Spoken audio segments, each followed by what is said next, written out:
وکان القراء واصحاب مشورۃ عمرا کہولا کانوا او شبانا وکان وقافا عند کتاب اللہ عز وجل۔ امام بخاری کا ترجمۃ الباب طویل ترین ہے،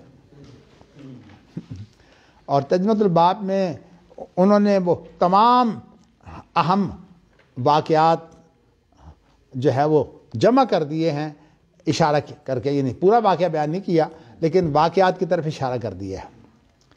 اصل میں آپ کو یہ بات بیان کر چکا ہوں کہ ایک تو اہل الحدیث کا یہ عقیدہ ہے کہ ہماری شریعت جو ہے وہ پوری کی پوری وحی میں موجود ہے، اور بلکہ ہماری شریعت کا اگر آپ مجموعہ پیش کرنا چاہیں تو آپ کہہ سکتے ہیں کہ جو وحی ہے یہی ہماری شریعت ہے، اور اس کو ایک دوسری زبان میں ہم یہ بھی کہہ سکتے ہیں کتاب و سنت، یعنی ہماری جو شریعت ہے وہ کتاب و سنت ہے۔ اور میں آپ کو بتا چکا ہوں کہ الہامی کتاب کو جو ہے کتاب و سنت، یعنی الہامی کتاب کو شریعت بنانا یا دستور بنانا جو ہے وہ اس وقت دنیا میں صرف 2 ملک ہیں جن کے ہاں یہ دستوری حیثیت موجود ہے، ایک سعودی عرب کی اور ایک اسرائیل کی۔ اسرائیل کے پاس تو چونکہ تورات جو ہے وہ پوری محفوظ نہیں ہے عبرانی زبان میں، وہ ترجموں کے بعد پھر اس کے اندر تاریخیں ڈال کر، یعنی انبیاء کی تاریخیں بھی حالانکہ کتاب تو تورات کے اندر موسیٰ علیہ السلام کی تاریخ تو نہیں ہونی چاہیے، لیکن انہوں نے موسیٰ علیہ السلام کی تاریخ اور بعد کے ادوار کی بھی بہت سی چیزیں اس میں شامل کر دی ہیں۔ تو اس کا مطلب یہ ہے کہ اب وہ تاریخ کی کتاب بن گئی ہے، وہ کتاب جو ہے وہ اس طرح سے الہامی ہدایات کی کتاب نہیں ہے، اس کے اندر جو ہے موقع بہ موقع الہامی ہدایات جو ہے وہ موجود ہے۔ تو اس لیے اب ہمارے پاس جو چیز ہے شریعت کا معیار وہ تو ایک ہی ہے، اور وہ کیا ہے کہ امت محمدیہ کے پاس کتاب و شریعت ہے، لیکن ہم تو موسیٰ علیہ السلام پر بھی ایمان لاتے ہیں، اس لیے ہم تورات کو بھی الہامی مانتے ہیں، لیکن یہودی اور نصرانی جو ہیں وہ دونوں محمد صلی اللہ علیہ وسلم کو نبی نہیں مانتے، اس اعتبار سے ان کے نزدیک کتاب و سنت کی کوئی حیثیت نہیں ہے۔ لیکن اب میں یہ بتانا چاہتا ہوں کہ اہل الحدیث اور اہل رائے کا مکتبہ فکر جو ہے ان کا طریقہ کار، ایک تو میں نے آپ کو یہ بتایا ہے کہ زندگی کے تمام شعبوں کی تفصیلات جو ہے وہ کتاب و سنت میں موجود ہے، یعنی اہل حدیث کے نزدیک کہیں بھی ہمیں یہ کہنے کی ضرورت نہیں ہے کہ یہ معاملہ کتاب و سنت کے اندر نہیں ہے، بلکہ ایک بڑی خطرناک چیز اور ہے۔ خطرناک میں اس لیے کہتا ہوں کہ اس سے انسان جو ہے متوحش ہو جاتا ہے، وہ یہ ہے کہ وہ کہتے ہیں کہ ہمارے جتنے بھی معاملات ہیں جن کے اندر ہماری عقل و بصیرت جو ہے وہ کام کرتی ہے، اس کے اندر ہمارے لیے اللہ کی کتاب اور اللہ کے رسول کی سنت کافی ہے، اور اس کی دلیل جو ہے وہ ہمارے شیخ استاد محمد امین شنقیطی رحمۃ اللہ علیہ نے اضواء البیان کے اندر یوں بیان کی ہے کہ فَإِن تَنَازَعْتُمْ فِي شَيْءٍ فَرُدُّوهُ إِلَى اللَّهِ وَالرَّسُولِ۔ نزاع جو ہے وہ میں یہ آپ کو ویسے بتا چکا ہوں، ایک ہوتا ہے نزاع اور ایک ہوتا ہے اختلاف۔ اختلاف اس کو بولتے ہیں جب 2 چیزوں سے جو مراد ہے وہ ایک نہ ہو، اس کو تو اختلاف کہتے ہیں۔ لیکن جب انسان جو ہے وہ کسی چیز کے اوپر اڑ کر کھنچا تانی شروع کر دے تو اس کو بولتے ہیں نزاع۔ تو اس لیے نزاع کے فیصلے جو ہے وہ تو عدالتیں کرتی ہیں، اور جہاں تک اختلاف ہے اس کا حل جو ہے وہ شریعت میں موجود ہے۔ قرآن مجید کہتا ہے وَمَا اخْتَلَفْتُمْ فِيهِ مِنْ شَيْءٍ فَحُكْمُهُ إِلَى اللَّهِ۔ اور جہاں کھنچا تانی شروع ہو جائے، یہ فرقہ بندی کی صورت بھی ہو سکتی ہے، اور ویسے 2 افراد آپس میں اختلاف کرنے والے ان کا بھی اختلاف ہو سکتا ہے۔ عدالت کا کام یہ ہے کہ وہ جب اختلاف ہو جائے تو اس وقت خواہ وہ فرد ہو یا وہ ایک گروپ ہو، ان کا فیصلہ صرف وہ شریعت سے کرے گی۔ اور اس کی دلیل کیا ہے کہ یا ایھا الذین آمنوا اطیعوا اللہ واطیعوا الرسول واولی الامر منکم۔ یہاں یہ حکم ملا ہے کہ ہمیں اللہ کی بھی اطاعت کرنی ہے اور رسول کی بھی اطاعت کرنی ہے۔ ویسے اس کے اندر نقطے بہت ہیں، یہاں اطاعت کا لفظ دوبارہ اس لیے لایا ہے کہ رسول کی اطاعت جو ہے وہ بھی مستقل ہے، اس لیے ضروری نہیں ہے کہ ہم کہیں کہ بھی اللہ قرآن میں تو ملتی نہیں، یہ کوئی ایسی باتیں جو ہیں یہ مغالطے کا باعث ہوتی ہیں۔ تو اس لیے اللہ کی ہدایت ہو یا رسول کی ہدایت ہو، ان کی تو حیثیت مستقل ہے، لیکن ویسے ہیں یہ دونوں مل کر ایک۔ ومن یطع الرسول فقد اطاع اللہ. تو اس اعتبار سے اب اگر یہاں اولی الامر سے مراد ہے حکام، یعنی نزول کے اعتبار سے تو اس سے مراد حکام ہے. اس کے بعد ہم جو ہے وہ اس تفسیر کے اندر اور نقطہ رسیاں کیا کرتے ہیں، اس کے اندر عموم کیسے پیدا کرتے ہیں، دیگر چیزیں اس میں کیسے لاتے ہیں، وہ ساری جو ہے وہ استنباط و اجتہاد کی صورتیں ہیں. لیکن اس کی جو شان نزول کے اعتبار سے ہے وہ یہ آیت اس وقت اتری ہے جب کہ ایک مسلمانوں کے امیر نے لشکر والوں کو حکم دیا تھا، جب ان میں کمزوری دیکھی کہ وہ اطاعت میں وہ سرگرمی نہیں دکھا رہے، تو کہا کہ میں آگ جلاؤ. انہوں نے جب آگ جلائی تو کہا کہ اس کے اندر اب چھلانگے لگا دو. تو جو لوگ جو ہے وہ آگ بھی انہوں نے جلائی تھی، امیر کی بات انہوں نے مان تو لی، لیکن جب کہا نا کہ چھلانگے لگا دو تو ان میں سے کچھ لوگ کہنے لگے کہ بات یہ ہے کہ ہم تو جہنم سے بچنے کے لیے جو ہے وہ ایمان لائے ہیں، اب یہ بھی ہمیں آگ میں پھینکا جا رہا ہے، تو ہم تو نبی اکرم صلی اللہ علیہ وسلم سے پوچھے بغیر یہ کام نہیں کریں گے. تو اب صورتحال جب یہ بن گئی تو پھر نبی اکرم صلی اللہ علیہ وسلم کے پاس یہ معاملہ آ گیا، انہوں نے اس کی تعمیل نہیں کی. تو آپ نے پھر کہا کہ اگر تم چھلانگے لگاتے تو تم جہنم میں جاتے. تو اس کا معنی یہ ہے کہ اللہ کے حکم کے خلاف اگر آپ امیر کی بات مانیں گے تو آپ جو ہے وہ نجات حاصل نہیں کر سکتے. اچھا، میں جو بات آپ کو بیان کرنا چاہتا ہوں نا، یہ تو ہو گیا کہ اولی الامر سے مراد جو ہے وہ حکام ہیں. اب صورتحال یہ ہے کہ حکام کا جب معاملہ اختلافی ہوتا ہے تو صرف ایک معاملے میں ہوتا ہے. چلیے میں پہلے یہ آپ کو تشریح جو ہے وہ کر دیتا ہوں. ہمارا جو غور و فکر ہے نا، یہ دو قسم کا ہوتا ہے. ایک تو ہمارا غور و فکر ہوتا ہے کہ ہم شریعت کے اندر غور و فکر کرتے ہیں تاکہ ہم اپنے مسائل کو وحی کی ہدایت کے مطابق جو ہے وہ حل کریں. اس کو بولتے ہیں شریعت یا شرعی احکام. اس کا نام ہے شریعت یا شرعی احکام. اور ایک چیز یہ ہوتی ہے کہ ہم اپنے انفرادی اور اجتماعی معاملات کے اندر جو ہے تدبیر بھی کرتے ہیں اور اپنے ماحول کو بھی دیکھتے ہیں. ماحول بھی اور تدبیر بھی. اس لیے کہ انسان جب تدبیر کرتا ہے تو اپنے ماحول کو دیکھ کر اندازے کر کے پھر انسان تدبیر کرتا ہے. تو اس اعتبار سے جو ہے وہ صرف پہلے آپ کو بتانا ہی چاہتا ہوں کہ انسانی غور و فکر کی صرف دو صورتیں ہیں. ایک یہ ہے کہ وہ شریعت کو سمجھے اور اس کے اندر اس کو کہیں گے ہم شرعی احکام. اور ایک صورت یہ ہے کہ ظاہری طور پر وہ معاملہ جو ہے وہ شریعت کا نہ ہو بلکہ دنیاوی معاملات ہوں. تو دنیاوی معاملات کے متعلق جو شریعت کی ہدایات ہیں وہ اور ہیں، اور جو شرعی معاملات ہیں ان کے متعلق ہدایات اور ہیں. میں نے پہلے ابھی دو قسمیں کی ہیں نا، تو اس کو جو پہلی تقسیم ہے نا کہ شرعی احکام، اس کے متعلق جو ہے یہ جو پہلو ہے اس کی بھی دو قسمیں ہیں. دو قسمیں اس کی کیا ہیں؟ ایک تو یہ ہے کہ شریعت کا اطلاق ہو صرف بس، یعنی شریعت آپ کے سامنے ہے اور آپ شریعت کا اطلاق کر رہے ہیں، جس کو امام شافعی نے قیاس کا نام دیا ہے اور اس کو امام بخاری نے دلالت و استدلال کا نام دیا ہے. یعنی دونوں کی مراد ایک ہے. امام شافعی اسے لفظ قیاس سے بیان کرتے ہیں. ان کے نزدیک جو ہے وہ شریعت کے اندر غور و فکر کے جتنے بھی طریقے ہیں وہ تمام کے تمام قیاس ہیں. یعنی ان کے نزدیک استنباط جو ہے، ظاہر ہے کہ شریعت ایک تو شریعت ہے اور ایک اس کے اندر غور و فکر ہے. اور غور و فکر کا معنی ہوتا ہے اس کے اندر غور و فکر کر کے جو چیز جو ہمارے مشاہدے میں نہیں ہے، اس وقت ہمارے سامنے موجود نہیں ہے، اس تک پہنچ جانا. تو اجتہاد جو ہے وہ اصل میں ہوتا ہے یہ ہے کہ مشاہدہ کر کے کسی چیز کا پھر اس کے اندر غور و فکر کر کے ایک نتیجے تک پہنچنا. تو جو مشاہدہ ہوتا ہے اس کی تو روایت ہوتی ہے، اور جو مشاہدہ کے علاوہ غور و فکر ہوتا ہے اس کو اجتہاد کہتے ہیں، اور اس کے نتیجہ کو بھی ہم فتویٰ بھی کہہ دیتے ہیں، فقہ بھی کہہ دیتے ہیں. میں نے آپ کو یہ بتایا ہے کہ شریعت کے بھی دو حصے ہیں. ایک ہے نصوص اور ایک ہے ان نصوص کے اندر غور و فکر. غور و فکر کو امام شافعی قیاس کہتے ہیں اور امام بخاری اس کو دلالت و استدلال کہتے ہیں. مراد دونوں کی ایک ہے، حتیٰ کہ امام شافعی نے بھی اپنی کتاب کے اندر پہلے لفظ بولا ہے القیاس هو الاجتہاد، اس کے بعد پھر کہا استدلال اور استنباط وغیرہ، یہ الفاظ بھی اسی معنی میں بولے ہیں۔ تو اس لیے آپ یوں سمجھیے کہ مراد ایک ہی ہے۔ اب کوئی آدمی جو ہے وہ اپنے ماحول کے مطابق جو ہے وہ کیا احتیاط کرتا ہے۔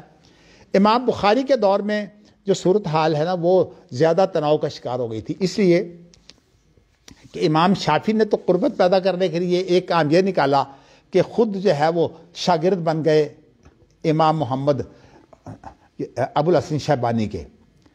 تو جب شاگرد بن گئے تو ظاہر ہے انہوں نے ان سے بہت کچھ سیکھا، انسان جیسے استاد سے سیکھتا ہے، انہوں نے سیکھا۔ اگرچہ اس سیکھنے کے باوجود ان کا جو منہاج تھا نا وہ اہل حدیث والا رہا ہے، انہوں نے منہاج کو نہیں چھوڑا، لیکن اب اس استاد سے انہوں نے بہت کچھ پڑھا۔ جیسے کہ میں آپ کو اپنی مثال دے سکتا ہوں کہ میں نے بڑے بڑے جو حنفی مدارس تھے ان کے اندر جا کر جو ہے وہ چیزیں جو حنفی مدارس اپنا بہت ترہ امتیاز سمجھتے ہیں، میں نے ان چیزوں کو ان سے حاصل کرنے کی کوشش کی۔ ایک تو اس وجہ سے کہ مثال کے طور پر اصول فقہ جو حنفیوں کا ہے وہ جتنا حنفیوں کو پتہ ہے کسی اور کو نہیں پتہ، تو میں نے کہا کہ ان سے اصول فقہ جا کے سیکھتے ہیں۔ اسی طرح جو ہے وہ منطق، فلسفہ اور اس طرح علم فلکیات یہ درس نظامی کے اندر موجود تھی، لیکن اہل حدیثوں میں یہ چیزیں جو ہے وہ ساری ختم ہو چکی تھیں۔ تو اس اعتبار سے جو ہے میرے والد صاحب کہا کرتے تھے کہ جو چیزیں اہل حدیثوں میں نہیں ہیں ان کو جو ہے وہ حنفیوں سے جا کے حاصل کرنا چاہیے۔ تو پھر میں نے ان کی وفات کے بعد حافظ عبداللہ صاحب روپڑی رحمۃ اللہ علیہ کی زندگی میں پھر میں نے جو ہے وہ حنفیوں سے بہت کچھ سیکھا، اور میرا اصل مقصود جو تھا وہ یہ تھا کہ ایک تو میں ہر چیز کی تحقیق کروں، مجھے اس سے کوئی غرض نہیں ہے کہ کہنے والا حنفی ہے یا اہل حدیث۔ حتیٰ کہ میں نے جو ترمذی پڑھی ہے وہ مولانا رسول خان جو دیوبند کے مدرس تھے اور دیوبند کے مدرس ہونے کے ناطے بہت اونچی شخصیت سمجھی جاتے تھے، میں نے ترمذی ان سے پڑھی ہے۔ میں نے اندازہ یہ کیا ہے کہ ان کے ہاں جو امتیازی مسائل ہیں نا فقہ حنفی کے، اس کے علاوہ کوئی بات ہی نہیں ہوتی تھی، اس لیے کہ وہ ایک سال میں 9 کتابیں پڑھاتے تھے۔ تو ترمذی کے اندر مجھے یاد ہے کہ اسفروا بالفجر کی جو بات ہے نا مولانا رسول خان نے 3 دن کی تھی۔ اب آپ بتائیے کہ 3 دن اسفروا بالفجر، حالانکہ یہ استحبابی مسئلہ ہے، وجوب کا بھی نہیں ہے، 3 دن اس پر تو بحث ہو رہی ہے۔ اب بتائیے کہ 9 کتابوں کے اندر کتنے مسائل ہیں۔ تو اس کا مطلب یہ ہے کہ یہ مدارس حقیقت میں فرقہ وارانہ مدارس ہے، ان کے اندر شریعت ہے ہی نہیں۔ اور ساتھ ہی بات ہے کہ اگر میں یہ بات کہوں نا کہ اہل حدیث دعوے تو کرتے ہیں شریعت کے، لیکن اہل حدیث بھی اپنا فرقہ پڑھاتے ہیں۔ اور ابھی انشاءاللہ تعالی یامرون شورا بینہم کے بات آئے گی، میں آپ کو بتاؤں گا کہ اہل حدیثوں کے اندر فرقہ بازی کیسے پیدا ہوتی ہے۔ لیکن میں آپ کو پہلے یہ بتانا چاہتا ہوں کہ آپ جو ہے وہ جو انسانی غور و فکر ہے یا مشاہدہ ہے، کیونکہ انسانی ذرائع تو یہی ہے نا۔ آپ بات کر رہے تھے امام شافعی جو ہے امام محمد کے، ہاں میں نے یہ بتایا کہ انہوں نے تو قربت اس طرح پیدا کی کہ امام محمد کے شاگرد بن گئے۔ اچھا، امام محمد جو تھے وہ امام مالک سے پڑھنے والے ہیں، یعنی امام محمد نے جو موطا امام مالک ہے وہ امام مالک سے لی ہے، اس کے اوپر اضافے کر کے ان کی کتاب کا نام ہے موطا امام محمد، کتاب وہ اصل امام مالک کی ہے۔ تو اس طرح امام شافعی نے امام محمد سے پڑھ لیا، ان کے شاگرد بن گئے، تو اس طرح آپس میں ایک دوسرے کے ساتھ جو ہے وہ قرب پیدا ہوا۔ کیونکہ لیکن امام شافعی نے منہاج نہیں چھوڑا۔ نہیں، منہاج جو ہے وہ امام شافعی کا ہو یا امام بخاری کا ہو یا احمد بن حنبل کا ہو یا امام مالک کا، وہ وہی ہے سعید بن مسیب والا۔ اور دوسرا آپ فرما رہے تھے امام بخاری کے دور میں شدت زیادہ آ گئی۔ شدت اسی آ گئی تھی نا کہ امام بخاری کے دور میں تو وہ چیزیں ساری کھل چکی تھی نا۔ دیکھیے نا، اب ابن ابی شیبہ نے جو کوفہ میں تھے اور امام ابو حنیفہ کوفہ میں ہوتے تھے، تو اس لیے ابن ابی شیبہ نے تو امام ابو حنیفہ کے اوپر بڑے حملے کیے ہیں۔ ان کی مصنف دیکھ لیجیے ابن ابی شیبہ کے اندر، اس کے اندر 100 صفحے سے زیادہ تو امام ابو حنیفہ کا رد ہے۔ اور حنفیوں کو مصیبت بنی ہوئی ہے کہ ابن ابی شیبہ جو کوفہ کے بہت بڑے امام ہیں اور امام بخاری کے استادوں میں سے ہیں، وہ امام ابو حنیفہ کا رد کر رہے ہیں۔ تو وہ الگ بات ہے کہ جواب بھی ہو رہے ہیں، رد بھی آ رہا ہے، لیکن رد کے اندر حقیقت یہ ہے کہ اگر آپ دلیل کو دیکھیں تو اس کے اندر ذہن کھلتا ہے۔ فرقہ واری تو اس وقت تھی کوئی نہیں، تقلید تھی کوئی نہیں، تو اس لیے یہ تو مسئلہ ہی نہیں تھا نہ امام محمد کا اور نہ امام شافعی کا۔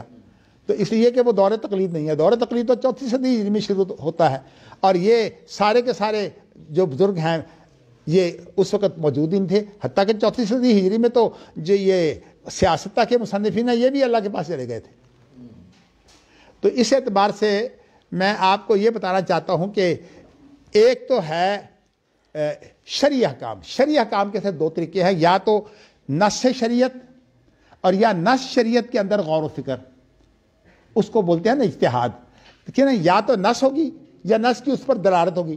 اسے ہم یوں بیان کر سکتے ہیں، ایک ہے تفہیم شرع، ایک ہے اطلاق شرع۔ نہیں، اصل میں شریعت ایک شریعت اور ایک اس کا اطلاق، اجتہاد کے معنی اطلاق کے ہی ہیں۔ جب آپ اطلاق کریں گے تو اس کے بعد اس کے نتائج کیا نکلیں گے، وہ جو نتائج نکلیں گے اس کو فقہ کہتے ہیں۔ وہ فقہ کی۔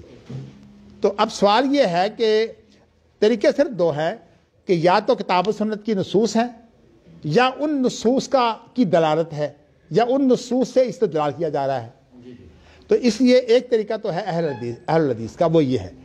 دوسری صورت یہ ہے کہ جو میں نے ابھی آپ کو بتایا ہے کہ کچھ امور ایسے ہوتے ہیں جن کے اندر ظاہری طور پر شریعت نہیں آتی، اس کی بھی میں دو قسمیں کرتا ہوں، اس لیے کہ یہ ہماری جو بات ہے، میں نے آپ کو یہ بتا چکا ہوں کہ ہمارے بزرگ مولانا عبدالرحمن کیلانی کو اللہ تعالیٰ نے جو استعداد دی تھی، وہ ماشاءاللہ اپنی بات کو سلیس انداز سے پیش کرنے کے اور واضح کرنے کے بڑے ماہر تھے۔ انہوں نے یہ پوری بات، یہاں ہمارے اجتماع ہوا تھا، اس کے اندر ہم نے یہ بات کی تھی، تو وہ عام طور پر اجتماع میں بولتے نہیں تھے، بس ان کا ایک ہی کام تھا کہ جب اجتماع ہو رہا تھا تو وہ نکتے لیتے رہتے، پھر بعد میں اس کا ایک مضمون تیار کر دیتے۔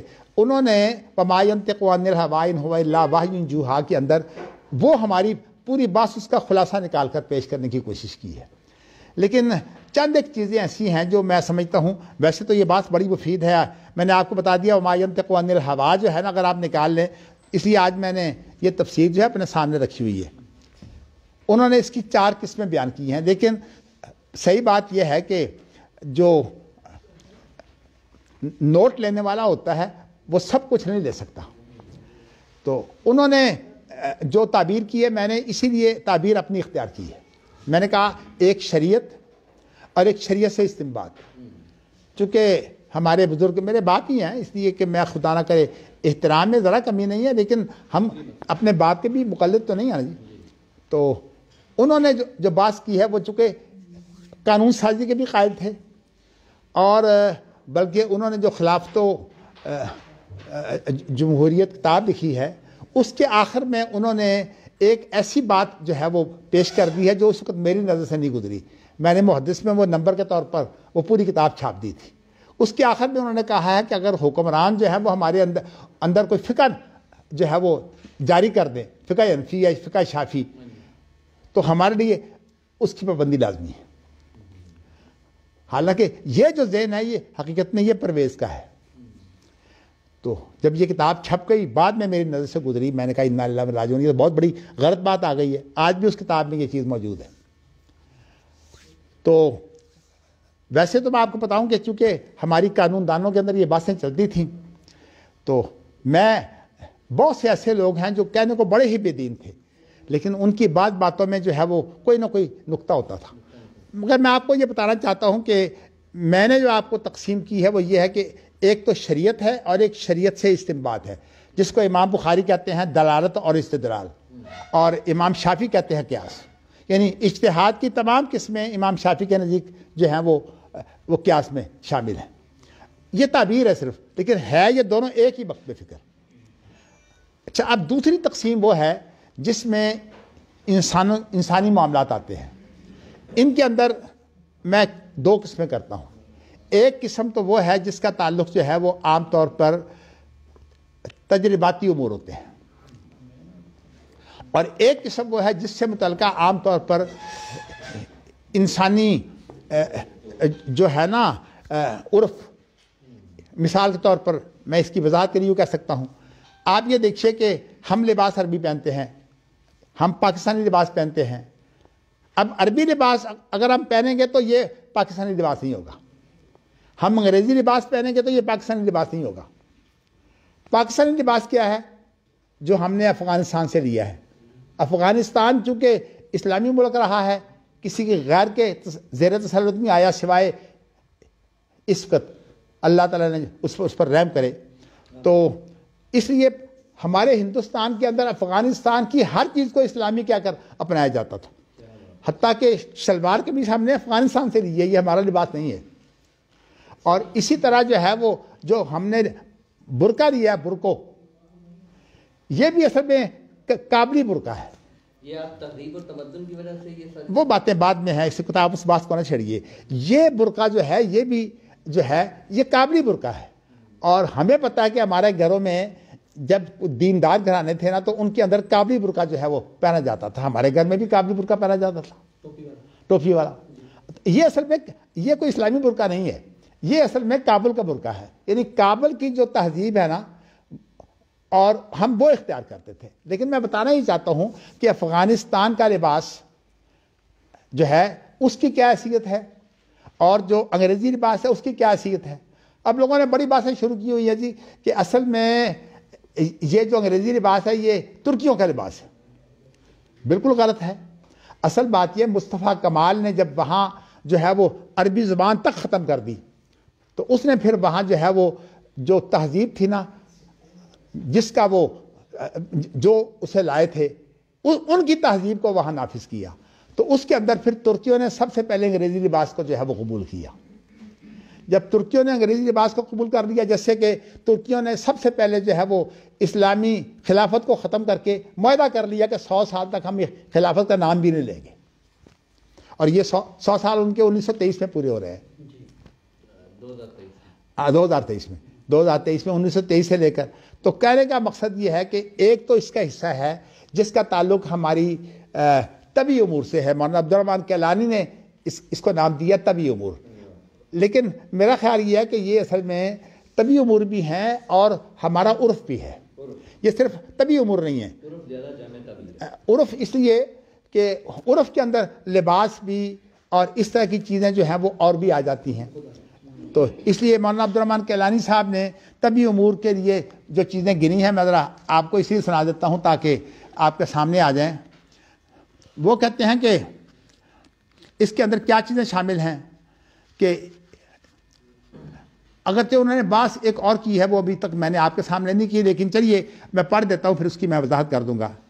انسان اس بات میں تو آزاد ہے کہ وہ چاہے تو گوشت کھائے، چاہے تو سبزی کھائے، اور چاہے تو دال کھائے، لیکن وہ صرف حلال اور پاکیزہ چیزیں کھا سکتا ہے.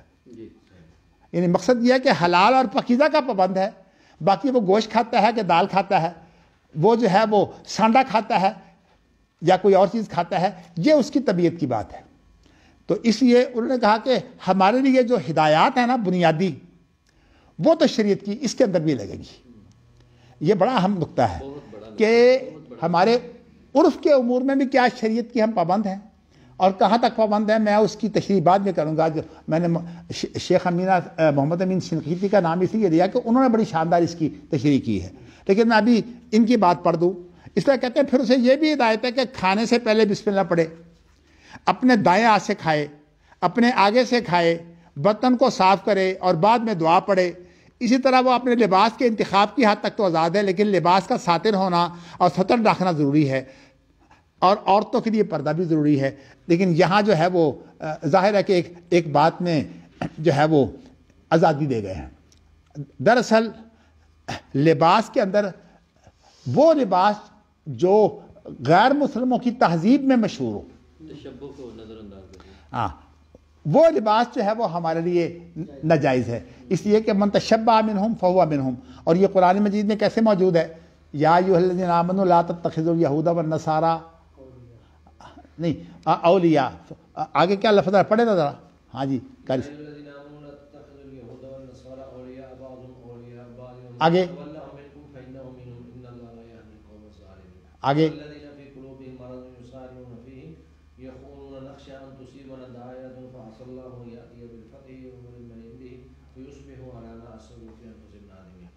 یہاں اصل میں جو رد ہو رہا ہے نا، وہ یہ ہو رہا ہے کہ ایسے لوگ گنجائشیں نکالنے کی کوشش کرتے ہیں. وہ لباس جو کافروں کی خاص تہذیب ہو، اس لباس کو اگر آپ پہنیں گے تو وہ لباس آپ کے لیے جو ہے وہ مکروہ ہوگا. میں مکروہ اس لیے کہتا ہوں کہ ایک ہے سیدھا رستہ اور ایک سیدھے رستے کے کچھ چیزیں معاون ہوتی ہیں، تو ان کو جو ہے وہ کہتے ہیں اقتضاء الصراط المستقیم. ابن تیمیہ کی کتاب ہے نا اقتضاء الصراط المستقیم، انہوں نے اسی تہذیب کو اس کتاب میں بیان کیا ہے. اور انہوں نے یہ بتایا ہے کہ جو تشبہ اس تہذیب سے ہے جو کافروں کی تہذیب ہے. اب دیکھیے نا، یہ لباس انگریزی لباس جو ہے وہ ترکیوں نے کب اپنایا ہے تو یہ جھوٹ سارا کہ ترکی کے اندر یہ لباس نہیں تھا، ترکیوں کو تو اپنا لباس تھا. لیکن جب ترکی کے اندر انہوں نے اسلام کا نام لینا منع کر دیا، آج تک بھی ترکی کے دستور میں اسلام کا نام نہیں لیا جا سکتا.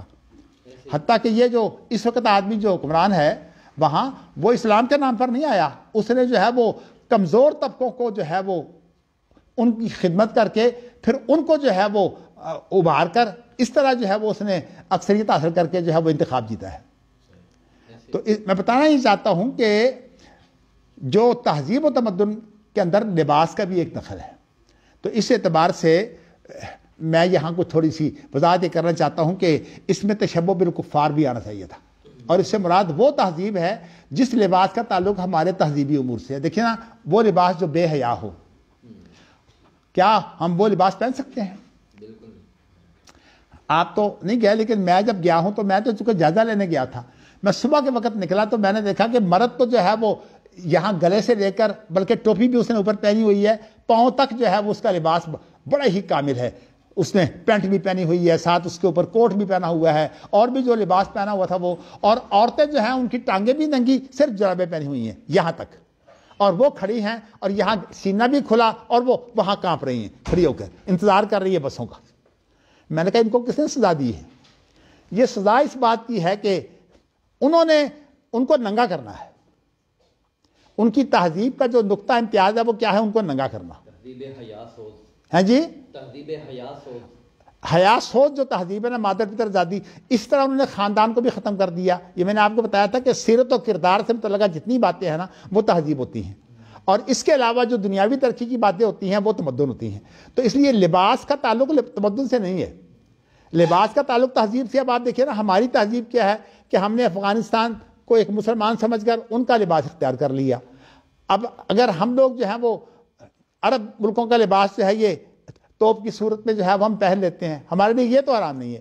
لیکن اگر ہم انگریزی لباس پہنیں گے تو اس کا معنی یہ ہے کہ ہم نے فرنگی تہذیب کو جو ہے فروغ دیا ہے. اس اعتبار سے میں آپ کو بتانا چاہتا ہوں کہ اگرچہ یہ چیزیں جو ہے کہنے کو تو ہم اس میں آزاد ہیں، لیکن اس کے اوپر کیا پابندیاں ہیں، میں انشاءاللہ اس کے متعلق مزید بات ابھی کرتا ہوں. تو یہ ویسے انہوں نے آگے لکھا ہے کہ عورت مردوں جیسا لباس نہ پہنے، نہ مرد عورتوں جیسا لباس پہنے. دیکھیے یہ بھی بات ہے. ہمارے ہاں جو ہے اب جتنی بھی یہ نہیں یہ جتنی بھی اداکاری ہے نا وہ کیا ہوتی ہے؟ اداکاری کے اندر اپنے رنگ بدلتے ہیں، اور اداکاری کے اندر کیا ہوتا ہے کہ عورتیں مرد بنتی ہیں اور مرد عورتیں بنتے ہیں. حالانکہ اس پر اللہ کے رسول نے لعنت فرمائی ہے. تو ویسے مسائل تو بڑے پیدا ہوتے ہیں، لیکن ان مسائل کے بارے میں ابھی اگر بہت زیادہ کھل جاؤں گا تو پھر الجھن پیدا ہو جائے گی. اس لیے میں آپ کو بتانا ہی چاہتا ہوں کہ انہوں نے جو چیزیں لکھی ہیں وہ اپنے یار خانہ سے گفتگو میں آزاد ہے، لیکن اپنی بیوی سے حسن سلوک اور حسن معاشرت کا وہ پابند ہے. مطلب انہوں نے اصل میں یہ کہا ہے کہ اس کی جو بنیادیں ہیں نا وہ شریعت میں موجود ہیں. اب وہ اپنا کاروبار اختیار کرنے میں آزاد ہے، لیکن حرام کاروبار نہیں کر سکتا. ناجائز کاروبار میں ناجائز طریقوں سے مال کما سکتا ہے. اب یہ یہودیوں کا ذہن ہے کہ یہودی سے سودی معاملہ نہیں ہو سکتا، لیکن یہود کے علاوہ دنیا بھر کو لوٹ کے کھا جاؤ سب جائز ہے. اس لیے ان کے نزدیک تو وہ مقصود ہیں پوری انسانیت کا. نانو ابناء اللہ واحب، اللہ کے بیٹے ہیں اور اللہ کے پیارے ہیں، وہ مقصود ہیں. اسی لیے قرآن مجید نے کہا اگر تم اللہ کے اتنے پیارے ہو تو ذرا پھر موت قبول کرو تاکہ اللہ کے پاس چلے جاؤ. یہ کیا دنیا کے اندر مصیبت تمہیں ڈالی ہوئی ہے.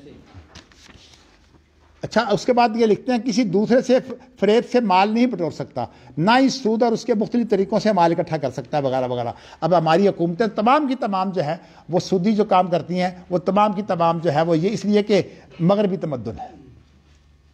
اب آپ کو پتہ مغربی تمدن کے اندر تو یہ جو لین دین ہے کرنسی کا وہ آج کل تقریباً ختم ہو چکا ہے. اگرچہ بالکل ختم نہیں ہوا، ان کے ہاں تو اب جو چلتے ہیں نا وہ کریڈٹ کارڈ چلتے ہیں. کریڈٹ سے مراد ہوتا ہے اعتماد، یعنی جس کارڈ کے اوپر اعتماد ہو وہ چلتا ہے.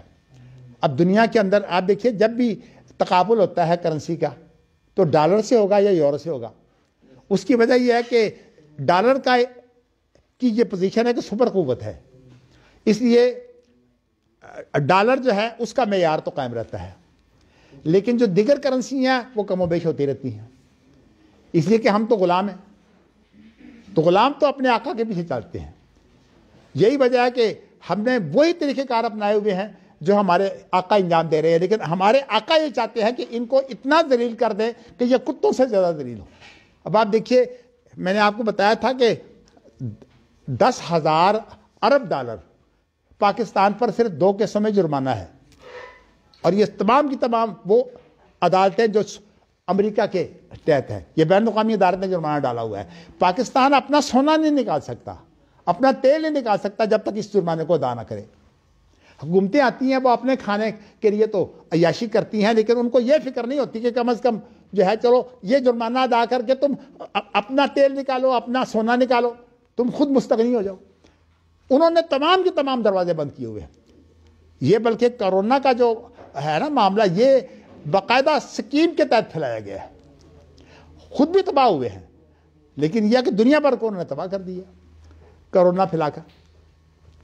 تو میں بتانا آپ کو چاہتا ہوں کہ ایک صورت تو یہ ہے، ان کو تو قرار دیا ہے مولانا عبد الرحمان کیلانی صاحب نے طبی امور، میں ویسے اس کا نام جو ہے وہ طبی امور رکھنے کی بجائے، اچھا دوسری چیز انہوں نے کہا ہے کہ تدبیری امور، اس کی عبارت ان کی یہ ہے کہ ایسی امور میں آپ کو صحابہ سے مشورہ لینے کا حکم دیا گیا تھا، مثلا جنگ کے لیے کون سا مقام مناسب رہے گا، قیدیوں سے کیا سلوک کیا جائے، نظام حکومت کو کیسے چلایا جائے، گویا ایسے امور ہیں جن کا تعلق انسانی بصیرت سے بھی ہے اور تجربہ سے بھی۔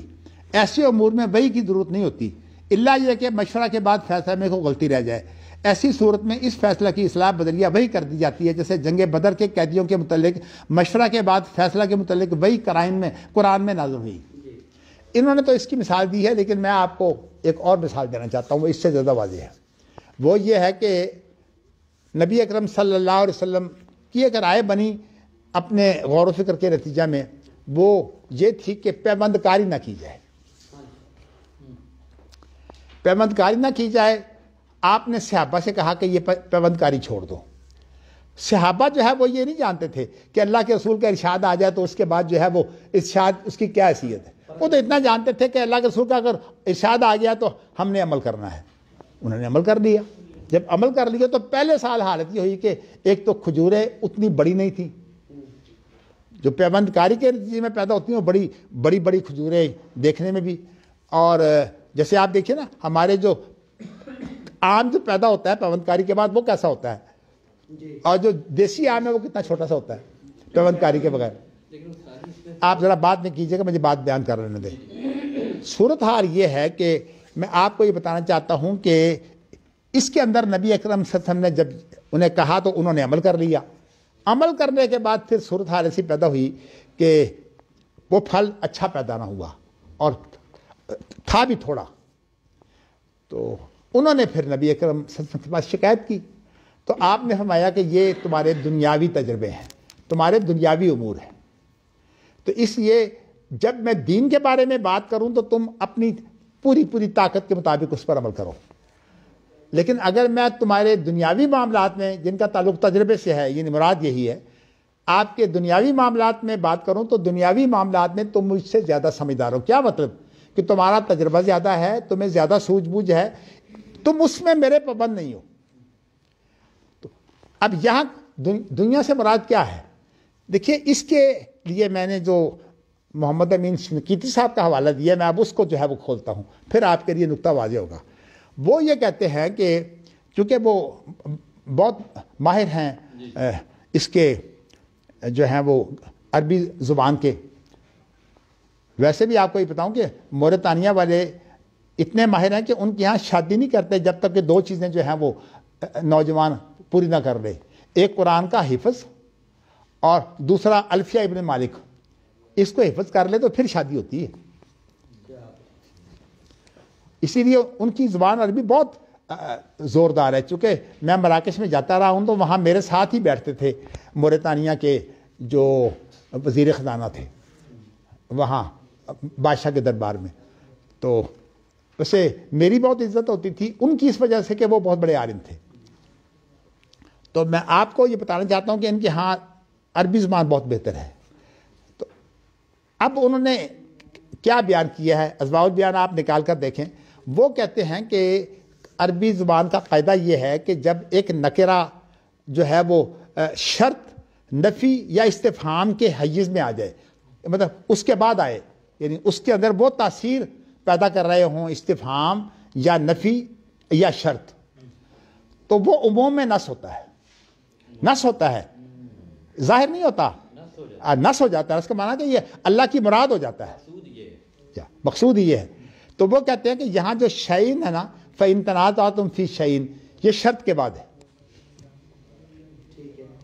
شرط کے بعد ہے تو یہ شعین جو ہے یہ نص بن گیا عموم کے لیے. کیا مطلب کہ ہر وہ چیز جس کو آپ شے کہتے ہیں وہ اس کے تحت آ گئی. یعنی آپ کی تمام تدبیریں اور آپ کے تمام طبی معاملات وہ بھی جو ہیں وہ شریعت کتابیں ہیں. اب ایک بات تو یہ ہے, لیکن اب اس کا تھوڑا سا میں آپ کو فرق بیان کرتا ہوں. دیکھیے فرق جو ہے وہ, ایک تو جو میں نے ابھی آپ کو کہا تھا نا شرعی احکام, ان کے اندر بھی فرق ہے. ایک تو وہ ہے جو خود شریعت ہے وہی, اور ایک ہے جو شریعت سے استنباط کیا گیا ہے. جو استنباط کیا جاتا ہے اس کے اندر غلطی کا احتمال ہے, کیونکہ مجتہد معصوم نہیں ہوتا. تو اس اعتبار سے جب مجتہد معصوم نہیں ہوتا تو نبی اکرم صلی اللہ علیہ وسلم کی بات تو حتمی ہے, اور باقی مجتہدین کی جو بات ہے اس سے آپ استفادہ کر سکتے ہیں. یعنی ایک آدمی جو ہے وہ اس بات کا پابند نہیں ہے کہ وہ ایک مجتہد کی بات مانے. الاجتہاد لا ينقض بالاجتہاد, قاعدہ فقہیہ یہ ہے کہ اجتہاد کو اجتہاد نہیں توڑتا. کیا مطلب کہ آپ جو ہے وہ اس اجتہاد کے پیچھے اجتہاد کرنے کی بجائے آپ خود اجتہاد کریں. لیکن اگر آپ کا ذہن نہ کھلے تو پھر آپ تقلید بھی کر سکتے ہیں. جیسے امام شافعی کا ذہن جو ہے وہ ام الولد کے بارے میں نہیں کھلا, اور انہوں نے کہہ دیا کہ میں اس میں حضرت عمر کا مقلد ہوں. تو اس کا معنی یہ ہے کہ تقلید کے بارے میں جو ہم نے شدت اختیار کر لی ہے یہ بھی غلط کی ہے. اصل بات یہ ہے کہ جب انسان کے پاس علم نہ ہو تو اس کو جو ہے وہ عالم کی بات جو ہے اس کی تحقیق کو ماننا یہ جو ہے گناہ نہیں ہے. اصل میں جو چیز غلط ہے وہ ہے تقلید شخصی, کہ آپ یہ کہیں کہ ہر مسئلے میں میں اس کا پابند ہوں, یہ حرام ہے. اور اس کو تو حنفی بھی کہتے ہیں. اب مفتی شفیع صاحب نے یہ دکھایا کہ تقلید جو ہے وہ شرعی مسئلہ نہیں ہے, یہ اصل میں مسلط کا مسئلہ ہے. ہم یہ سمجھتے ہیں کہ اگر ان آئمہ کی تقلید چھوڑ دی جائے تو پھر کیا ہوگا کہ ملحدین بہت سارے آ جائیں گے, لوگوں کی تقلید شروع کر دیں گے. تو انہوں نے کہا کہ تقلید اصل میں مسلط ہے, شرعی حکم نہیں ہے. مگر یہ ساری کی ساری اصل میں تعویلیں ہیں. صاف سی بات یہ ہے کہ ہمیں اللہ نے اس بات کا پابند نہیں کیا, ہمیں پابند کیا ہے بلکہ نبی کو پابند کیا ہے. ثم جعلناک علی شریعۃ من الامر فاتبعها ولا تتبع اهواء الذین لا یعلمون. تو میں نے آپ کے سامنے جو ہے وہ امین حسن اپنا ان کا محمد امین شنقیطی کا اس لیے قاعدہ پیش کیا کرتے, ہم بہت جگہ پر اس کو جو ہے وہ استعمال خود بھی کرتے ہیں. اور اس کے لیے میں نے آپ کو شاید اپنے والد صاحب کا ایک مناظرہ بھی بتایا تھا, ان مع العسر یسرا, ان مع العسر یسرا کے حوالے سے, کہ اس کے اندر یہ ہے کہ اگر معرفہ کا تکرار ہو تو اس سے مراد جو ہے وہ وہی ہوتا ہے, اور اگر نکرہ کا تکرار ہو تو اس سے مراد مختلف ہوتا ہے. یہ تو خیر اور قاعدہ ہے. یہ اس طرح کی چیزیں ہیں جو باقاعدہ قاعدوں کی صورت میں جمع نہیں ہوتی, لیکن تفسیروں کے اندر یہ جگہ جگہ جو ہے وہ ان کی وضاحت ہوتی ہے. اس قاعدے کی بھی تفسیروں کے اندر وضاحت ہوتی ہے کہ اگر حیز نفی میں آ جائے یا جو ہے وہ استفہام میں آ جائے اور یا جو ہے وہ شرط کے تحت آ جائے تو اس سے وہ عموم نص ہوتا ہے. تو اس سے مراد انہوں نے یہ لیا کہ دنیا کا کوئی کام ایسا نہیں ہے جس کے متعلق شرعی ہدایت نہ ہو. لیکن اب فرق کیا ہے, جہاں تک ہے نا معاملات جو شرعی ہیں ان کے اندر ان کو ایک نام دے کر, ویسے میں واضح کرنا چاہتا ہوں یہ نام اصل میں دیا ہے شاطبی نے. انہوں نے کہا کہ ایک ہوتے ہیں تعبدی امور اور ایک ہوتے ہیں غیر تعبدی امور. تعبدی امور سے ان کی مراد جو ہے وہ عبادت کے طریقے ہیں. جو عبادت کے طریقے ہیں وہ تعبدی امور ہیں, اور جو عبادت کے طریقے نہیں ہیں لیکن ان کے اندر مقصود جو ہے وہ اللہ کا بندہ بننا ہوتا ہے. یعنی مقصود یہ ہے کہ اس کے اندر اطاعت تو اللہ کی ہوتی ہے اور مقصود بھی اللہ کی عبادت ہوتی ہے, لیکن وہ ویسے طریقہ جو ہے وہ خود اب اس کی میں مثال آپ کو دے سکتا ہوں. سنانی نے یہ بات کی ہے کہ الصلاۃ خیر من النوم جو ہے یہ تعبدی امر ہے یا یہ اس کی وجہ کوئی خاص وجہ ہے. یہ انہوں نے اشارہ کیا ہے ویسے سبل السلام کے اندر، لیکن ہم یہ سمجھتے ہیں کہ یہ امر بھی تعبدی ہے. لیکن یہ آپ کو بتاؤں کہ بعض امر تعبدی نہیں ہے لیکن ہم نے ان کو تعبدی بنا لیا ہوا ہے. مولانا وحید الزماں اپنی شرح بخاری میں لکھتے ہیں کہ اگر آپ جو ہے وہ صبح کی سنتوں کے بعد لیٹ جائیں تو اس کا ثواب جو ہے وہ اتنا زیادہ ہے، مجھے ان کے الفاظ یاد نہیں رہے، بہت زیادہ اس کا ثواب ہے. لیکن میرے ساتھ ایک واقعہ ہوا جس سے مجھے اس واقعے کی سمجھ آ گئی. ہوا یہ کہ بیت اللہ کے اندر میری ایک تو کوشش ہوتی تھی کہ میں کسی طرح جو ہے وہ مقام ابراہیم پر جو ہے وہ نماز پڑھوں صبح کی. تو میں نے مقام ابراہیم پر نماز پڑھی اور وہ دن تھا میرے خیال میں غالباً 11 ذی الحجہ کا. اب ظاہر ہے کہ لوگ سارے بیت اللہ کے اندر طواف کرنے کے لیے آئے ہوئے تھے قربانیاں دینے کے بعد. تو میں نے کیا کام کیا کہ وہاں تو بیٹھنے کی جگہ بھی نہیں تھی. پہلے تو میں نے بیٹھنے کی جگہ ایک پیدا کر لی خود اپنے لیے. تو جب میں وہاں بیٹھ گیا تو جب میں نے 2 رکعتیں صبح کی پڑھی تو میں وہیں اکٹھا ہو کے نا تو میں نے جو ہے وہاں یہ کہا کہ میں لیٹ گیا سنت پوری کروں. مجھے ایک عربی کہتا ہے کہ ھذا فی البیت لا ہنا.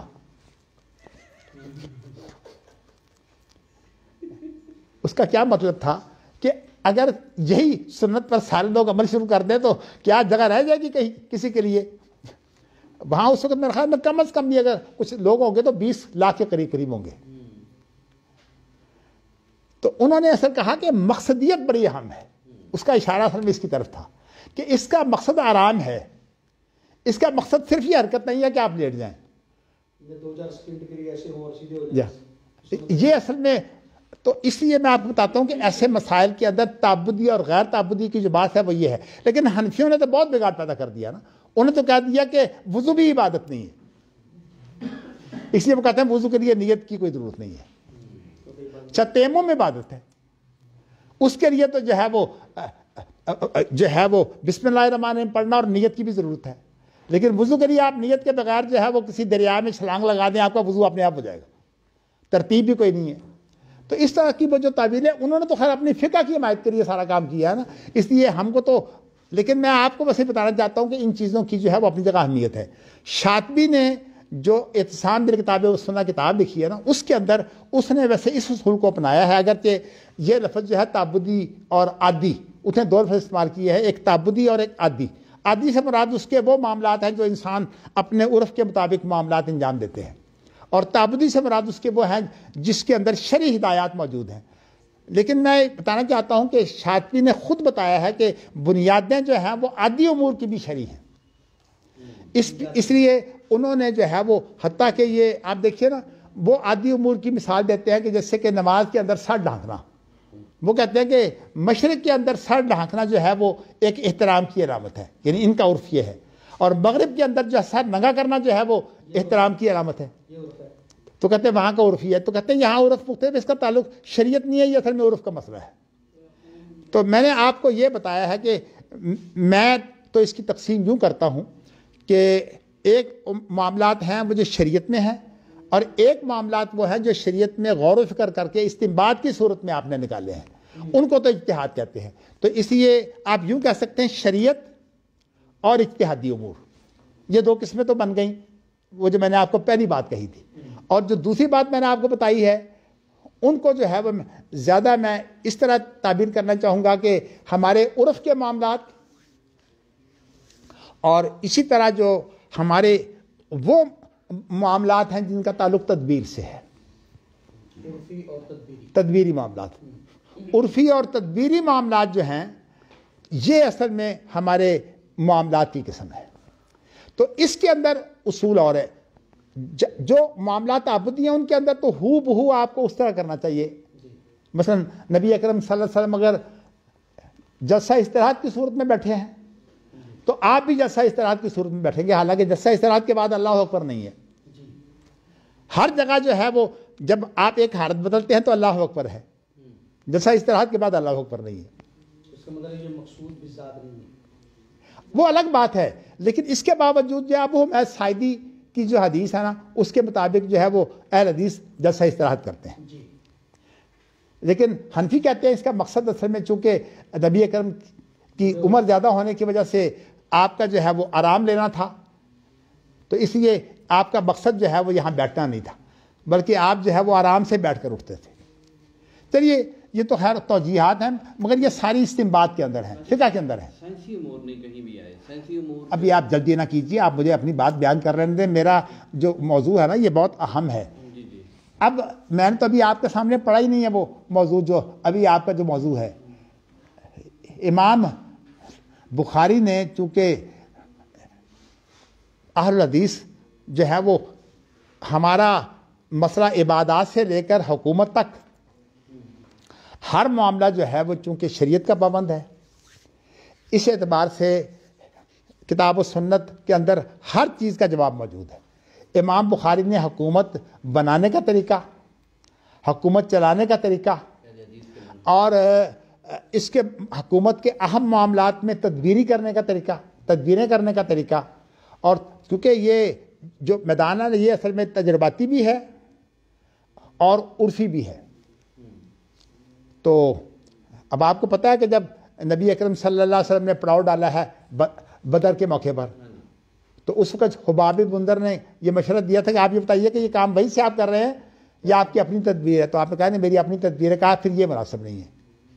پھر انہوں نے جو مشورہ دیا تھا اس کے مطابق اللہ کے رسول وہاں چلے گئے. تو ویسے تو میرا دل یہ تھا کہ میں آج اس پر بات کروں، لیکن اس کی تمہیدی جو مسائل تھے نا وہ اتنے پھیل گئے ہیں. چلیے میں اس کو ویسے وامر شورا بینہم کو کل پر ڈال دیتا ہوں، تو انشاءاللہ. لیکن میں نے آپ کو جو اس وقت جو بات واضح بتائی ہے نا وہ یہ بتائی ہے کہ جو معاملات ہیں نا شریعت اور شریعت سے استنباط کے کام، ان کو تو بیان کیا جاتا ہے شریعت اور اجتہاد سے، اور جو اس کے علاوہ معاملات ہیں تجرباتی، اور تجرباتی کے علاوہ جو ہے جن کا تعلق جو ہے وہ ہمارے خاص عرف سے ہوتا ہے، لباسوں کا معاملہ جیسے میں نے آپ کو کہا، اس کے اندر جو ہے وہ جو اس کی بنیاد ہے وہ تو شریعت میں ہوتی ہے. آپ شریعت کی بنیاد چھوڑ کر جو ہے وہ یہ نہیں کہہ سکتے. مثال کے طور پر بعض لوگوں کا خیال یہ ہے کہ یہ جو ہے نا ٹخنوں پر شلوار ڈالنا، چونکہ اس کا مقصد تکبر سے روکنا ہے، تو وہ کہتے ہیں جس کی طبیعت میں تکبر نہ ہو اسے جائز ہے. حالانکہ مسئلہ یوں نہیں ہے.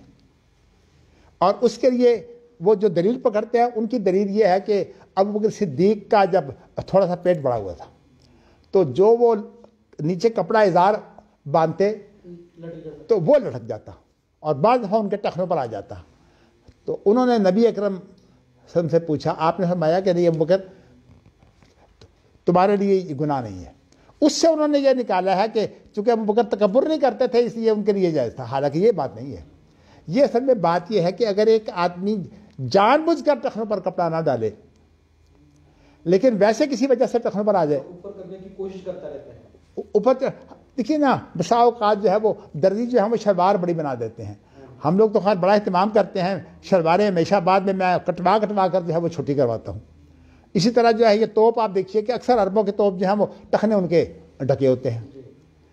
اصل بات یہ ہے کہ شریعت کے اندر جو احکام ہے نا میں آپ کو بتا چکا ہوں، مقاصد کے ساتھ وہ جو شریعت کا طریقہ ہے نا اس کی بنیاد بھی آپ کو شریعت سے ملے گی.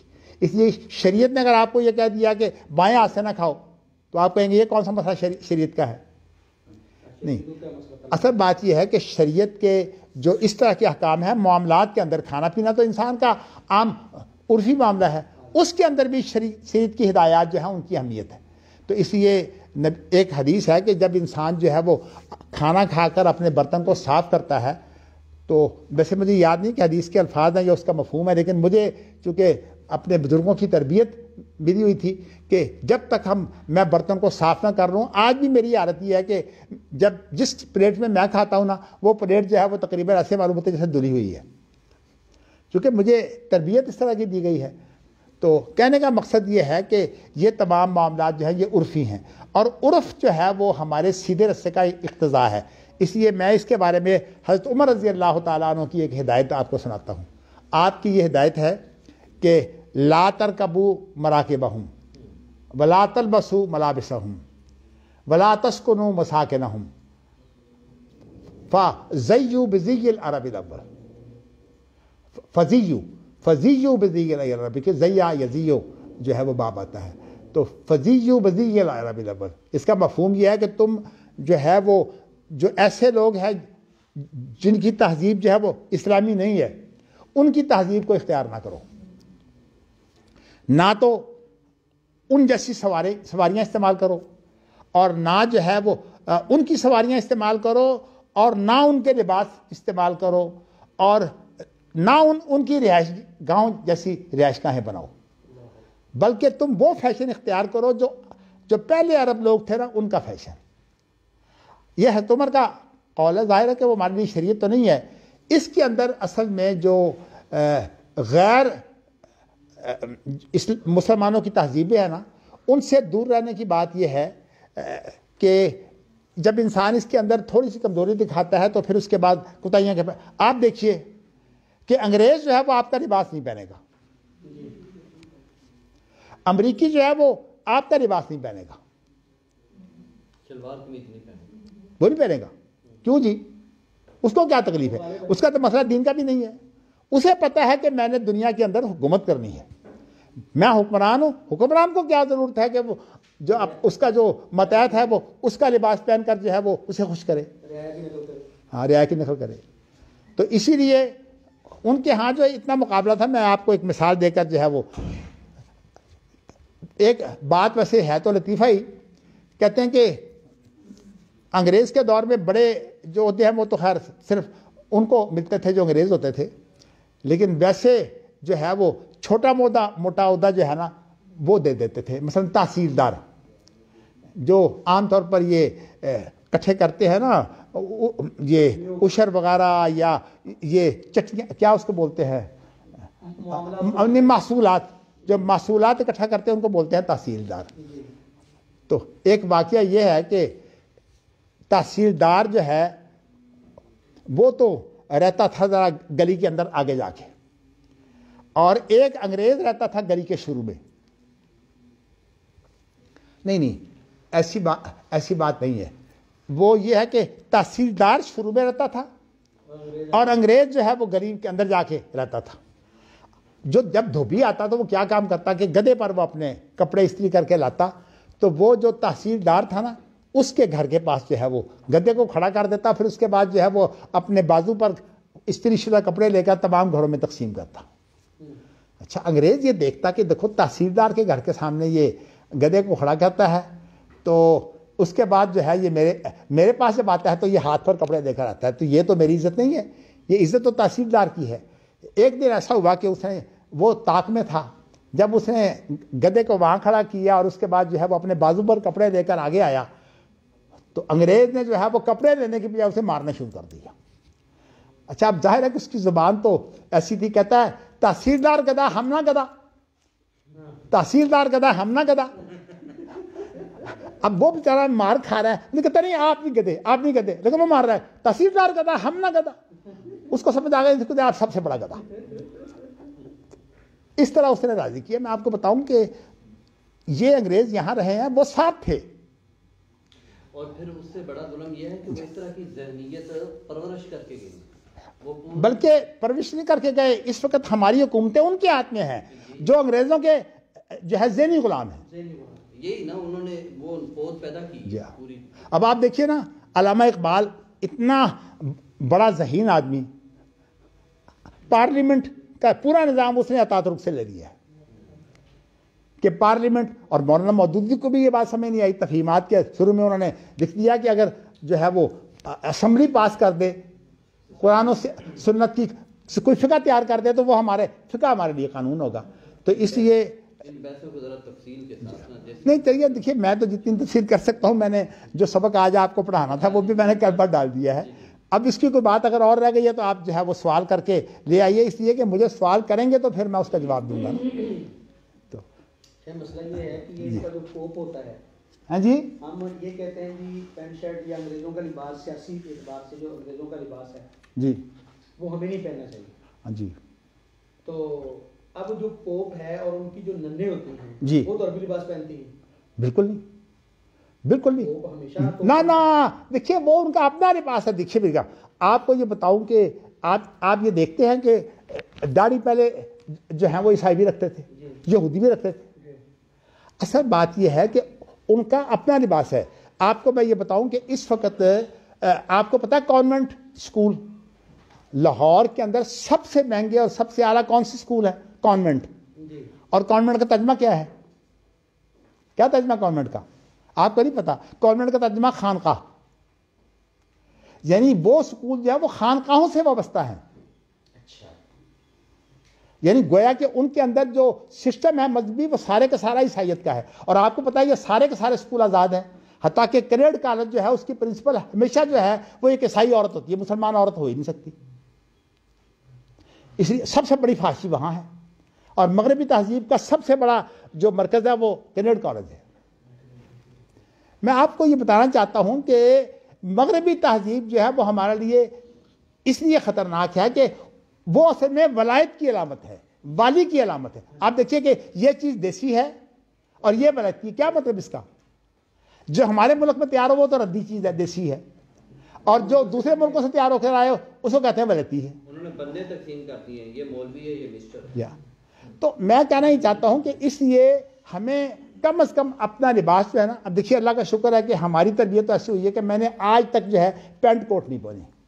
اور میری اپنی عادت یہ ہے کہ ہمارے اسکول کے اندر اللہ کا شکر ہے میں ذرا بڑا ذہین تھا، تو ہمارے اسکول میں بہت بڑی تعداد کی ایک اسکول تھا ماڈل ٹاؤن میں. تو اس کے جو خاص طور پر جو پرنسپل تھے نا وہ مجھ سے بہت متاثر تھے، اس لیے کہ میں ریاضی میں بڑا تیز تھا اور وہ ریاضی کے استاد تھے. بلکہ جب آتے تو میرے پاس بیٹھ جاتے، یعنی میں اس طرح بیٹھا ہوتا تو میز پر یہاں بیٹھ کر جو ہے وہ ریاضی پڑھانے شروع کر دیتے. اور حالت یہ ہوتی کہ جب وہ سوال ڈالتے تو میں سب سے پہلے اس سوال کو جانچ کر کے یہ صحیح ہے کہ غلط میں ان کے سامنے رکھ دیتا. تو اس لیے میری وہ بہت زیادہ اچھا. اب انہوں نے وہاں یہ جو ہوتی ہے نا پی ٹی وغیرہ، اس کے لیے ایک خاص لباس مقرر کیا ہوا تھا. وہ اس کے اندر یہ جو ہے وہ پینٹ. ہمارے والد صاحب کو ہم نے کہا جی کہ وہ تو کہتے ہیں کہ آپ اگر یہ لباس نہیں پہن کے آئیں گے تو پھر آپ پی ٹی نہیں کر سکتے، اور پی ٹی آپ کے لیے لازمی ہے. تو پھر والد صاحب گئے، انہوں نے جو ہے وہ پرنسپل صاحب سے بات کی اور کہا دیکھو بات یہ ہے کہ ہماری یہ تہذیب ہے، ہم اس تہذیب کو نہیں چھوڑ سکتے، ہم ایک دیندار گھرانہ ہے، علمی گھرانہ ہے. آپ ہمیں اس کی انہوں نے کہا پھر آپ ایسا کریں کہ آپ جو ہے ان کو پاجامے اس طرح کے جو ہے وہ سلوا دیں جو پینٹ کی طرح ہوتے ہیں. مطلب ہم شلوار نہیں پہنیں گے بلکہ وہ جو ایک تمباسا ہوتا ہے نا وہ ان کو، اور جب جو ہے یہ انہوں نے پی ٹی کرنی ہو تو اس کے اندر یہ اپنی قمیض کر لیا کریں. لیکن ہم نے کبھی پینٹ نہیں پہنی آج تک. اس کی وجہ ہمارے بزرگوں نے اس کا اہتمام کیا ہوا تھا. لیکن اب ہمارے گھروں میں دیکھتا ہوں میرے پوتے، حتیٰ کہ صورت آ رہی ہے کہ میں نے تو اپنی زندگی میں کبھی جو ہے وہ یہ بودے میں نے کبھی نہیں رکھے، نہیں یہ کبھی نہیں کیا کہ یہ بال چھوٹے ہوں اور یہ بڑے ہوں.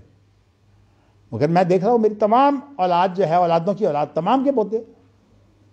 بلکہ اب تو میں کسی کو کہوں وہ میری بات سننے کے لیے بھی تیار نہیں ہے. ایک ہی جواب ہوگا آپ سختیاں بہت کرتے ہیں. بھئی اگر میں سختی نہ کروں تو یہ تہذیبیں بچتی ہیں. ہمارے والد صاحب نے اگر ہمارے ساتھ یہ کام نہ کیا ہوتا تو آج میں اس حالت میں بیٹھا ہوتا. سختی کے بغیر نہیں بچتی. تو اس لیے انسان کو جو ہے وہ غیور ہونا چاہیے تہذیب کے معاملے میں. تو ہاں جی اب آپ سوال کریں. سوال بھول گیا. نہیں سوال کر دیں کل صحیح. میں کر دیتا ہوں. نہیں آپ کریں کل سارا جواب آ جائے گا اگر آج تفصیلی ہوگا تو. آپ بتائیں. یہ جو آپ نے تقسیم کی ہے نا جی یہ ایک بڑی بنیادی تقسیم ہے. اس کی بنیاد پر پورا اتحاد کا تصور اٹھ رہا ہے. اٹھ رہا ہے. یہ بنیادیں ہیں اتحاد کی نظر آ رہا ہے. یعنی تدبیری امور اور عرفی امور اور شرعی امور اور اجتہادی امور. جی یہ جو چار تقسیمیں آپ نے جی ان تقسیموں کے حوالے سے یعنی کئی معاملات رہ جاتے ہیں، سیاسی امور رہ جاتے ہیں جی وہ نہیں اس کے اندر آتے. اور اس کیلانی صاحب نے اس کے اندر نظام حکومت کو بھی شامل کر دیا تدبیری امور کے اندر. تو یہ یعنی کہ بڑا گڑمٹ سا ہے، کوئی اس کی سمجھ نہیں مجھے آئی. آپ کو نہیں سمجھ آئی نا. اس کی پتہ وجہ کیا ہے کہ آپ اصل میں جس عرف کے عادی ہو گئے ہیں نا وہ جو ہے وہ سپر کفتوں کا عرف ہے. مگر میں آپ کو ایک بات بتاتا ہوں, ایک غلطی آپ نے سوال میں کی ہے. اصل میں ہم اجتہاد عام طور پر اس کو کہتے ہیں کہ شریعت کے اندر ہم اس کا اطلاق جب کرتے ہیں تو اس کے لیے جو غور و فکر ہوتا ہے وہ اجتہاد ہوتا ہے. لیکن میں نے ابھی آپ کو بتایا ہے کہ جو دنیاوی معاملات ہیں اس بنیادی اصول تو اس کے لیے بھی شریعت نے دی ہے. اب مثال پر دیکھیے کہ آپ بائیں ہاتھ سے نہیں کھا سکتے, ہماری تہذیب ہے. آپ جو ہے وہ مرد جو ہے وہ داڑھی رکھے یہ ہماری تہذیب ہے. عورت جو ہے وہ پردہ کرے یہ ہماری تہذیب ہے.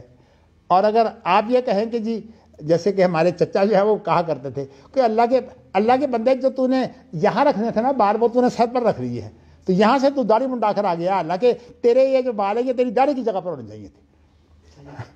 اس طرح کی باتیں جو ہے وہ کیا کرتے تھے. بات صحیح ہے ویسے. عائشہ نے ایک بات کو, بڑی اہم بات کو بیان کرتے ہوئے جو انداز اختیار کیا وہ دیکھیے. وہ کہتی ہیں کہ اس ذات کی قسم جس نے مرد کو داڑھی سے حسن دیا, جمال دیا ہے, اور جس نے عورت کو جو ہے وہ گیسو سے خوبصورتی دی ہے. گیسو سے مراد یہ اس کے بال ہے. اور آپ کو پتہ ہے کہ آج جو ہے وہ آج مغربی تہذیب کا تقاضا کیا ہے. میں اس نام نہیں لینا چاہتا ویسے اس شخص کا. میں جو ہے وہ ایک صدر پاکستان تھا تو میں اس سے ملنے کے لیے گیا. میرے ساتھ اس کا بڑا گہرا تعلق تھا. تو اس نے کیا کیا, کہا کہ مجھے کچھ کام ہے تھوڑا سا, تو اپنی بیگم کو بھیج دیا میرے پاس. اچھا, اس کی بیگم جب میرے پاس آ کر بیٹھی تو صرف میں وہاں تھا اور اس کی بیگم تھی. بیگم نہا کر آئی اور اس نے میرے پاس بیٹھ کر کیا کام شروع کر دیا کہ اپنے بالوں کے اندر وہ بار بار اس طرح سے اپنے بالوں کو جو ہے وہ لمبے کر کر کے جو ہے وہ نکھارتی تھی. بار بار جتنی دیر وہ میرے پاس بیٹھے تھے یہی کام کرتی رہی. خیر میں تو شریف آدمی تھا, میں نے تو ایسی حرکت نہیں کرنی تھی, لیکن میں نے کہا کہ یہ کیا ہو رہا ہے. اپنے دل میں نے کہا کہ کوئی حیا ہے کہ یہ کام تو اندر کر آتی ہے, آ کر میرے پاس بیٹھ کر تو اس طرح کے کام کر رہی ہے. تو میں آپ کو بتاؤں کہ ہمارے ہاں یہ تہذیب بن گئی ہے. تو اس کی وجہ اصل میں ہماری مروبیت ہے, اور مروبیت سے نکلنے کی واحد صورت ہے کہ آپ جو ہے, اب دیکھیے نا, میں نے الحمدللہ جن لوگوں کو پڑھایا اس کے اندر ہائی کورٹ کے جج بھی ہیں.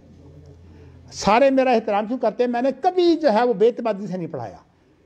اب بلکہ میری صورت جو ہے وہ اور بن گئی ہے, مجھے کئی عارضے پیدا ہو گئے ہیں, ورنہ اللہ کا شکر ہے میں نے 6 گھنٹے بھی اگر درس کیا تو کبھی مروب ہو کر نہیں. ہمیشہ یہ اعتماد تھا کہ یہ سارے میرے سامنے ظاہر ہیں. سر جی, یہ جو آپ نے تقسیم کی یہ اصولوں کی بنیاد پر کی ہے نا, اس کے لیے اور اصول ہیں, اس نوعیت کے لیے اور اصول ہیں, اس نوعیت کے لیے اور نہیں. میں نے تو آپ کو یہ بتایا ہے, تدبیر کے لیے اور اصول ہیں. نہیں, میں نے آپ کو یہ بتایا کہ تدبیر کے لیے بنیاد اور ہوتی ہے, ہاں جی, تجربات کے لیے بھی بنیاد اور ہوتی ہے. اس لیے میں نے آپ کو یہ بتایا کہ تدبیری امور سے جنگی امور مراد اگر لیں, اس کے اندر بھی حتیٰ کہ اسلام کے اندر جو انتخاب ہے اس کا بھی شرعی طریقہ ہے, اور انشاءاللہ یہ کل بات آئے گی. انتخاب کے لیے بھی شرعی طریقہ ہے اور مشورے کے لیے بھی شرعی طریقہ ہے. حالانکہ مشورہ جو ہے یہ دنیاوی امر ہے, اس لیے یہ مولانا عبد الرحمن کیلانی کی بات نہیں ہے, یہ امام بخاری کی بات ہے. اعتصام بالکتاب و سنہ کے اندر وامرہم شورا بینہم کی بات وہ کیوں لے آئے ہیں؟ ان کا مطلب یہ ہے کہ یہ حکومت کا نظام جو ہے وہ اسلام کے مطابق بنانا جو ہے یہ بھی جو ہے وہ یہ بھی اعتصام بالکتاب و سنہ ہے. اس لیے امام بخاری ہوں یا امام شافعی ہوں یا امام مالک ہوں, اہل حدیث جو ہیں وہ کتاب و سنت کو ہر شعبہ حیات کے لیے فائنل اتھارٹی سمجھتے ہیں. لیکن ایک بات آپ پیدا کریں, اور وہ کیا ہے کہ اعتماد. اگر اعتماد نہیں ہوگا دنیا کا کوئی کام نہیں کر سکتے. میری اپنی عادت یہ ہے کہ مجھے یاد ہے کہ ایک کوٹھی چھوڑ کر جو ہے وہ دوسری کوٹھی میں جو ہے وہ شادی ہو رہی تھی, اور بڑے بڑے افسر آئے ہوئے تھے, اس لیے کہ وہ خود جو ہے وہ اس کا ریونیو بورڈ کا ایک بڑا افسر تھا. جستان میں یہ کی بات ہے. تو مجھے کہنے لگے, عربی کوئی میرے پاس وفد آیا ہوا تھا سعودی عرب کا, تو انہوں نے کہا جی بات یہ ہے کہ ہم یہ پاکستانیوں کی شادی دیکھنا چاہتے ہیں. تو میں نے کیا کام کیا, میں نے اس وقت جو ہے وہ گھر کا لباس پہنا ہوا تھا, لنگی اور قمیص. میں اسی حالت میں ان کو ساتھ لے گیا وہاں. میں نے کہا کہ میں نے ان کے لیے لباس نہیں پہننا, میری یہ عزت نہیں کریں گے, نہ کریں. میں نے تو اصل میں جو چیز حاصل کرنی ہے وہ صرف یہ ان کو میں نے رواج دکھانا ہے. میں ان کو ساتھ لے گیا اور وہ مجھے بار بار دیکھ رہے تھے کہ یہ شادی میں آ گئے ہیں اور ان کی ساتھ لنگی ہے اور قمیص ہے. لباس بھی انہوں نے جو ہے وہ اچھا پہنا نہیں ہوا, لیکن مجھے اعتماد تھا. جب انسان کو اعتماد ہو پھر انسان جو ہے وہ کسی سے شرم نہیں کرتا. ہمیشہ احساس کمتری جو ہے وہ انسان کو جو ہے وہ مجبور کرتا ہے. اب دیکھیں نا, ہمارے لوگ دینی مدرسے سے فارغ ہوتے ہیں, جا کے اسکول میں پڑھانا شروع کرتے ہیں, پہلا کام ہوتا ہے داڑھی کاٹتے ہیں. کیوں جی؟ وہ اس لیے داڑھی کاٹتے ہیں کہ ان کو اعتماد نہیں ہوتا اپنے اوپر. نہیں سر, ایک ہوتی ہے بے اعتمادی, ایک ہوتا ہے بغرض تفہیم بات جو ہے نا. یہ بغرض تفہیم نہیں ہے, داڑھی کاٹنا بغرض تفہیم, یہ تو بے اعتمادی ہے. نہیں مطلب جو میں سوالات کر رہا ہوں وہ بغرض تفہیم کر رہا ہوں. نہیں, میں آپ کو میں نہیں کہہ رہا, انشاءاللہ آپ کے سوال کا جواب تو کل آئے گا. میں نے آپ کو یہ بتایا ہے کہ سارے معاملات کے اندر بنیاد جو ہے وہ شریعت ہے. تو اس لیے اجتہاد کا کام صرف یہ نہیں ہے کہ وہ آپ کو جو ہے وہ عبادات کے طریقے بتائے, وہ آپ کو جو معاملات کی بنیادیں ہیں وہ بھی بتائے. میں نے اسی لیے شادی کا حوالہ دے کر آپ الاعتصام بالکتاب و سنہ کی بات کہی ہے نا, کہ اس کے اندر اس نے یہ اصول اختیار کیا ہے کہ عادی امور کے اندر بھی جو بنیادی باتیں ہیں وہ شریعت ہے. تو اس لیے یہ دو تقسیمیں کافی تھیں, ایک وہ عبادات کی ہے اور ایک معاملات کی ہے, وہ جس طرح کی ہمارے یہاں چلتی آ رہی ہے. آپ نے آگے سے وہ ذیلی تقسیمیں بھائی میں نے اس لیے کیا تاکہ آپ کو سمجھ آ جائے. ابھی تو مجھے پتا ہے 20 سوال اس پر اور ہیں, اگر میرے پاس وقت ہو تو میں انشاءاللہ تعالی یہ پورا ہفتہ اس پر لگاؤں اور آپ کو بتاؤں کہ اس کے اندر کتنی قسمیں آتی ہیں. دنیا تو اس کے اندر جو ہے وہ تباہ ہے. یہ بڑی بنیادی بحث ہے, لیکن بنیادی بات تو ہے, لیکن میں آپ کو اس وقت بخاری پڑھا رہا ہوں. یہ میں نے نہیں کرنا کہ آپ کو جو ہے کہ پوری کی پوری بات جو ہے وہ بخاری کو چھوڑ کر میں نے آپ کو ایک اشارہ کر دیا ہے کہ بلکہ میں نے آپ کو اس کتاب کے حوالے سے اس لیے اشارہ کیا کہ یہ اصل میں ہمارے اجتماع کی جو ہے وہ رپورٹ ہے. لیکن مولانا عبد الرحمن کیلانی صاحب جو ہے وہ 2-3 وجہ سے دھوکہ کھا گئے ہیں. ایک تو وہ خود قائل ہے قانون سازی کے, اور ان کا ذہن یہ ہے کہ فقہ جو ہے بطور قانون نافذ ہو سکتی ہے. جب قانون سازی کے قائل ہو گئے تو پھر فقہ. ہاں, اسی لیے ماشاءاللہ میرے جو شاگرد ہیں نا ڈاکٹر جواد حیدر لکھوی, ان کا رسالہ جو ہے وہ مجھے بہت پیارا ہے. انہوں نے اس موضوع پر لکھا ہے کہ کیا قانون سازی ہو سکتی ہے شریعت کی کہ نہیں. بہت ضخیم رسالہ انہوں نے لکھا ہے اور وہ پڑھنے والا ہے. اگر نسخہ اس کا میرے پاس نیچے پڑا ہوا ہے, نہیں پی ایچ ڈی کا. ماشاء اللہ جواد جو ہے ماشاءاللہ بڑا ذہین آدمی ہے, اور میں جواد کو اس لیے پسند بھی کرتا ہوں. مجھے پتہ ہے میرے کون کون سے شاگرد ہیں جن کے اندر اعتماد نہیں ہے, لیکن بات یہ ہے کہ کسی کو ہم ملامت نہیں کرتے, وقت دیتے ہیں کہ آؤ بھی. لیکن ایک بات ہے بنیادی بات, جب تک اعتماد نہیں ہوگا اس وقت تک آپ جو ہے وہ دین کو پھیلا نہیں سکتے. چلیے جی,